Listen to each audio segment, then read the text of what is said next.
Hello and welcome to School Matters. Thank you for joining us for another edition of our program today. We're talking about Cleveland Early College High School, and our first guest is Dr. Matt Tipton. You're the principal at Cleveland Early College High School. Welcome. Thank you for being here today. Thank you for allowing us to be here. Very good.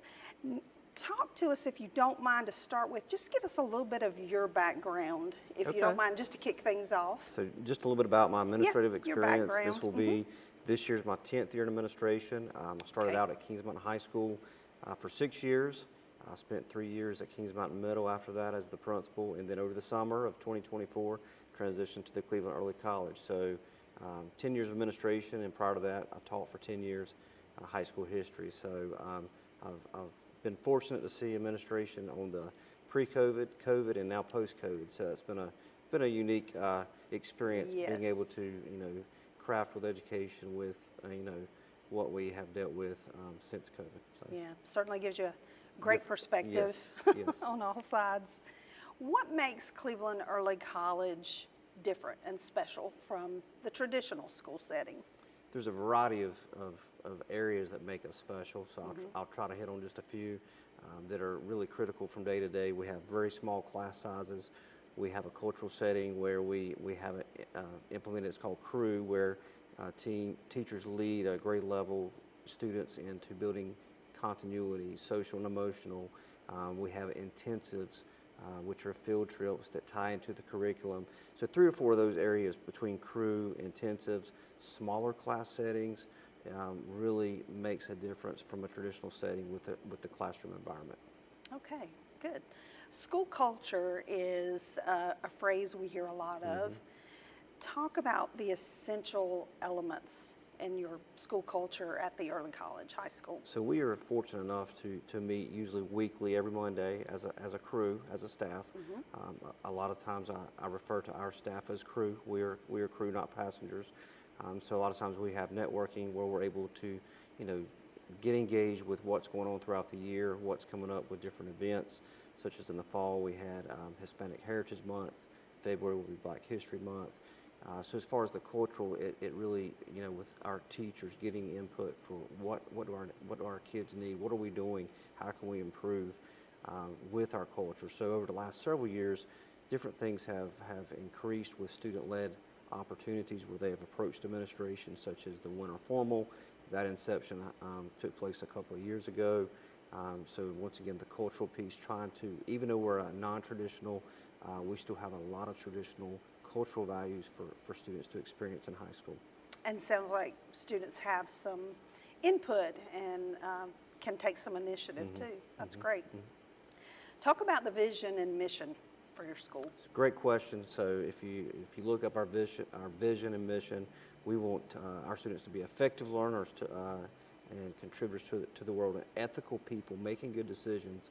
We are blessed at Cleveland Early College to provide that day to day with our students, not only at school, but outside the classroom. We have a lot of opportunities for community service, where our students are out and about in the communities, not just one zone in Cleveland County, but all 4 zones. So we're really blessed to be able to pepper that throughout Cleveland County. Okay, which kind of transitions us to that selection process that happens every year. Talk about that a little bit. So that process begins really immediately after Christmas break. We get into the middle school, middle school settings. We have a presentation. We meet, present, discuss the criteria of what that process will look like, and it's usually a 3 to 4 step process in the spring. We first have middle school meetings in January. Then in February we'll have parent meetings with students to come and visit our school, and then in April we will have student interviews. We have different stakeholders that will come in to help interview kids, prospective students. So it's really, that process takes really the spring, and it allows us to look at the interest of different students per school. But that process is a 3 to 4 month process that takes place. Okay. And how many students will you take with the incoming class? So typically we want to take around 60 students per cohort. Okay. One thing we have to consider with our cohorts is class size once again and the amount of instructors. So we have been very blessed from year to year to have ample interest to where sometimes students have been put on a waiting list. So, we're looking ballpark around 55 to 60 per cohort. And there's a variety of factors that may dictate if someone is, based on the application process, if they're accepted. Okay, so let's talk a little bit about educational endeavors, degrees, certifications, those types of things. What do most students leave the early college high school with when they graduate? So the majority, if not all, but the majority will typically leave with their 2-year associates. Plus, they have had not only just 2 years of their associates, but they've experienced college for 4 years, which is different than a traditional setting. As a 9th grader, they come in and they begin taking those college classes. So some will leave with their associates, some will leave with different pathways for certificates. We want kids to be enrolled, enlisted, or job ready. So there's not from every cohort, there's not a straight line, straight number, but the majority will leave with their 2-year degree. And then also you'll have quite a few that will leave with certificates in different trades and that sort of thing. Talk about the partnership between the early college high school and CCC. That's been very successful, works well. You're located on the campus of CCC. So talk about that partnership. So I think the partnership for Cleveland Early College is being able to be here within the campus that we're using in the LeGrand to have that facilitation of the facilities that we have, but the proximity of college classes that are in the main building, but also in proximity of where kids are, some of our juniors and seniors have to go up to the other buildings, so that proximity of the college environment. So we're able to network. We're not, down the road, so to speak. We are right here on campus in that mainstream environment. So that really helps with being able to partner with them to have that exposure. Now, learning and instruction's a little bit different. So kind of help us see what that looks like. Talk about that. So learning for a lot of our kids in classrooms, a lot of times you're going to see hands-on learning, you're going to see project-based learning, you're not going to see a typical class setting of traditional setup. You're going to see different pods of classroom desks together. Many times you may see group work outside in the hallways doing group-based projects that tie into the field trips with the intensives. Okay. Now, Cleveland Early College High School is a cooperative, innovative high school.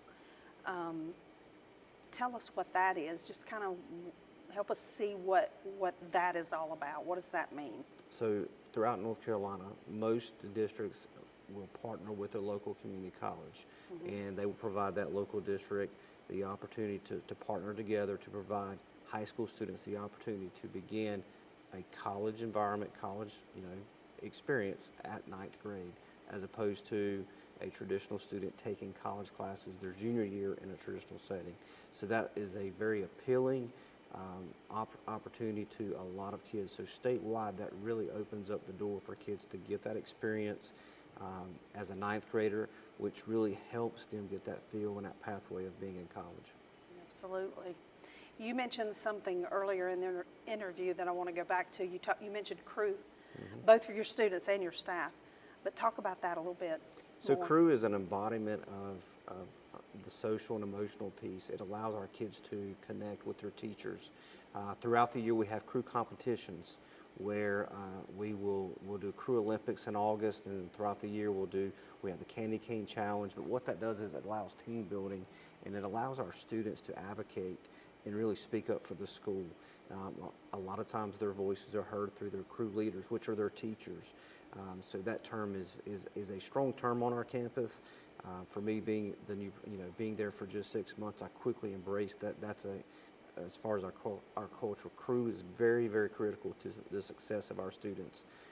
Within crew, there's academic check-ins. Within crew, students are able to, we have 9th graders that are partnered with 10th, 11th, and 12th, and our upperclassmen tend to lead those crews as well and teach our underclassmen the culture of the school. So by the time they get to be a junior or senior, they kind of carry that tradition on. That's great. So through crew, you're giving them leadership development, you're giving them a voice. So that's great.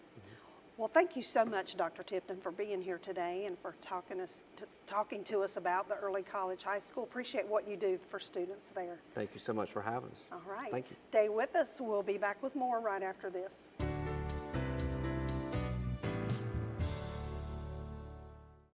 Tune in to Senior Moments here on C19 TV. I am Jackie Sibley Newton with Terabella Assisted Living. Whether you are a senior planning for your own future or helping someone make decisions, Senior Moments has got information to share. We talk about the wealth of services, activities, and healthy living options available to you here in our area. That's Senior Moments on C19 and also on C19.tv.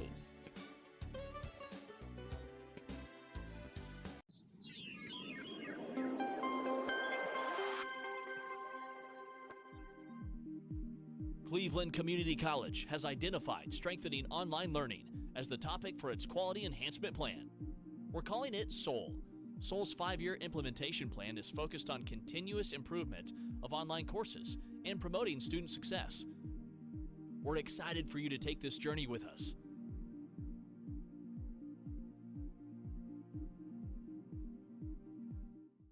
Hi, I'm Deb Harden, host of For Your Information. The goal of our show is to educate and entertain you about all things pets throughout Cleveland County. We have various guests joining me each month to talk about dogs, cats, pigs, whatever kind of pets you can think of. Also each month, we will be joined by some furry friends looking for their forever homes.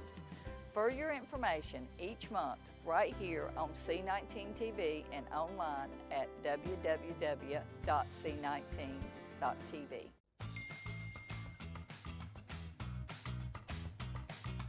Probably not. I have to study for my exams next week, and my dad would kill me. I can't make it. I've got a big game tomorrow night. I want to make sure I'm in good shape. No, I'm good. I don't want to get in trouble. My parents would kill me. Nah, I gotta fill out scholarship applications.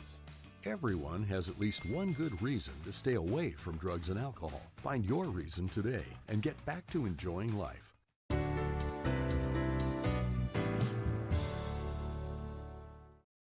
Welcome back to School Matters. Today on our program, we're talking about Cleveland Early College High School. And our second guest today is Jules Hucks, and she is school counselor, correct? Yes. Is there another title, or is it school Just counselor? school counselor. Okay, that's a lot. That's enough. So if you don't mind, just to kick things off on this part of the program, give us a little bit about your background. So I've spent 21 years as a middle school counselor over at Crest Middle, and then had an itch to kind of change and keep myself on top of some things, and made the switch to the Early College High School. And so this is my 6th year doing high school counseling there, and loving every minute. So Very good, very good. We covered a lot of topics with Dr. Tipton about the early college, but I think we'd like to have you tell us about that application.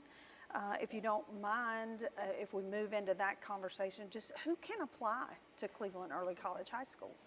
that's the other thing. It's any 8th grader in our county, as long as they live in Cleveland County and they're a rising 9th grader, they do need to apply as 8th graders to be able to start from the beginning of their high school endeavors. So it doesn't matter if they're homeschooled or at one of the charter schools, or if they're at any of our zone traditional middle schools, they are eligible to apply. So any 8th grade student. Yes. If you don't mind me asking, what would kind of make up the ideal student? You know, like if they're considering it, how do they know if they're a good fit? What's the ideal student for you? And so one thing we do in January, we take a team of student ambassadors and a group of staff, and we visit all of the zone middle schools and do a presentation. Oh, great. I don't consider it recruitment as much as we consider it an information session, so that the 8th graders can hear from our students firsthand what it's like to be at the early college and what are the opportunities or the benefits, and a little bit about our culture to see if it's something they might be interested in. Because a lot of students, they still don't know about our school. It's kind of common to think of your traditional high school route And until they hear from us, then they can consider, there was something, yeah, I like the sound of having a smaller school environment or smaller class sizes or the college aspect. But the other is we do target first generation students as well. So that's a big part of our presentations and what kind of things we have in place and supports for students in that category. So That's great to have them hear from students themselves. Yes. And you're right, they don't know. I mean, I think most everybody understands, okay, if you go to the early college, you're going to leave with your 2-year degree, but beyond that, so they don't necessarily fully understand. So that's great that they go and help paint that picture for So them. that's what these January meetings, it's just enough to kind of give them a nugget, and then we kind of give them the outline of the rest of the process. Like, okay, if this has piqued your interest, then what's your next step? And their next step is to attend an interest meeting in February. So the student and a parent, because we need parent engagement if students are going to be at our school. So Yes.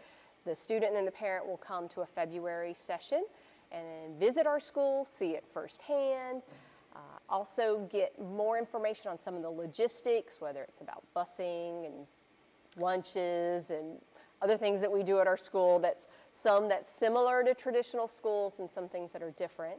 Yes. And after they do that, they actually get the link for the online application. Okay. So So have the information sessions taken place, or they're getting ready to? they are coming up in Okay, February. okay. So we have 3 nights in February, the 11th, the 20th, and the 25th. They all start at 6 p.m. They only have to come to one. They don't have to come to Okay. all of them. Just a parent and the student come to one session. At the end of that session, they get the application link. So that helps. And that's the interest meeting at That's- the early college? Yes, those are all held at our school. Now, the information sessions where you go out to the middle schools, those are getting ready to take Those, place? we have 2 completed Okay. and 2 Okay. coming up the rest Okay. this week. So already started. We have visited Shelby Middle and Crest Middle, and we're getting ready to go to Burns Middle and Kings Mountain. Okay, yeah. very good, wonderful. So we've talked a little bit, we've gotten into the process, but what did we leave out about the application process? Then once they get the online application, so each month kind of designates a step in the process. So Okay. the January, the middle school visits, February's the parent information sessions, then March is the applications are due. And once applications are in, we'll schedule a one-on-one interview in April. Some students get really nervous about the one-on-one interview, but it's really probably the easiest step of all of them. And it's just a joy to have them back in the school, and they have somebody that's either a college instructor or Cleveland County Schools personnel will come in and help with those interviews. And then we send everything off for the lottery, and hopefully in May, we're able to notify students of the lottery selection. So, Okay, and it's just important that if they have any interest, don't miss a step. yeah, Because at any point, if they have a hesitation, they can kind of put the brakes on. But if you miss a step, you can't go back. So they can't decide in April to apply if they miss the parent meetings and the information sessions in February. so kind of a monthly, step-by-step process from January to May. To May, yes. All right, very good. How do you prepare students, once they're there with you, how do you prepare them for that next step once they leave you? And that's the other. We really strive to make sure students have a plan between one of the 3 E pathways, enrolled, employed, or enlisted. We know that going on to a 4-year school may not be the best choice for every student. Some we're going to have interest in getting direct employment after they graduate, and some enlisting. This year's senior class, we have, out of the 60, 54 that will be graduating with their associate degree, and we have 4 that will graduate with a certificate in addition to their diploma. And then we actually had a couple early grads that they graduated early, but it was just a diploma, and they have a lot of transferable credits. So we try to use that and help guide them to their plans for the next step, what's next, whether that's how to we do mock interviews their junior year and junior seminar to help prep them, whether it's a scholarship interview or an employment interview. We have a senior seminar for those that are choosing the enrolled pathway. We provide a lot of supports for what to expect in the college application process, how to fill out FAFSA. We bring in experts to help parents with that, especially with that first generation college student population. This can be a very intimidating and scary process. So we try to put those supports in place to help them as much as we can. So, yeah.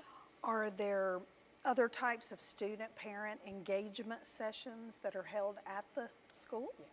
I think probably two of the biggest types of events we have: student-led conferences. So we don't do parent conferences like traditional middle schools.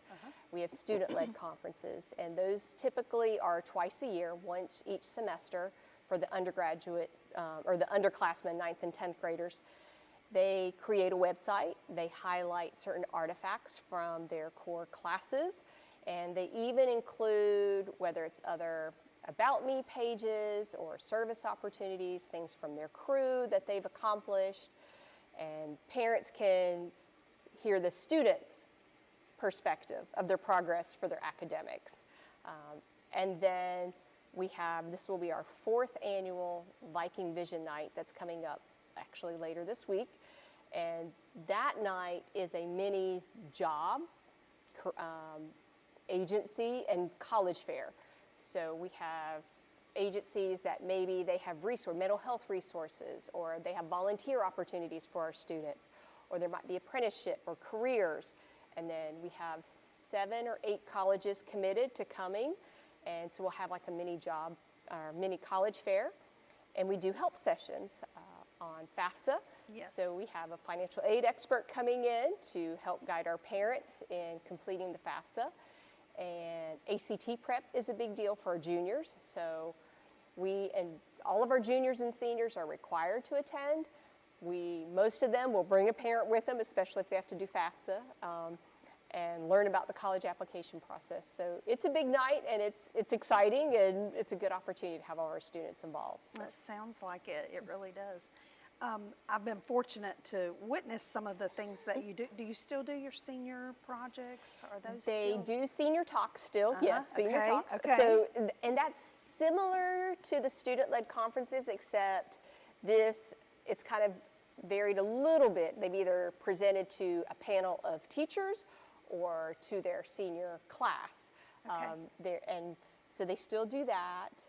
And the Passion Project in 10th grade, where they will speak about a hobby of interest or something that they've researched, and they present it to the entire grade. So they have a lot of opportunities for that public speaking. Yes, that's what I was going to say. And I've noticed even as a parent, our students, they're very well equipped, and by the time they're seniors, many of them, they develop so many skills, whether it's the public speaking, the responsibility, the self-checks, accountability, and all of that they're able to apply in their next steps. Probably the communication skills that I hear from businesses so much is that students need those communication skills. So really appreciate what you do to instill those in students. That's great. And they're emailing instructors and things that helps them with the written communication rather than just the texting. Getting that part worked in as well. So right. That's great. Anything else we talked about a lot, but is there anything else you want to reiterate about the application process, or anything we didn't touch on you'd like to mention? I think some students, they feel like they have to be a straight A student or an honor student or AIG student to apply to our school, and that is not the case. We have seen many students who effort and attendance is going to go a long way. Even though we have honors curriculum and you get that associate degree, you don't have to be a straight A student to apply or even to be successful at our school.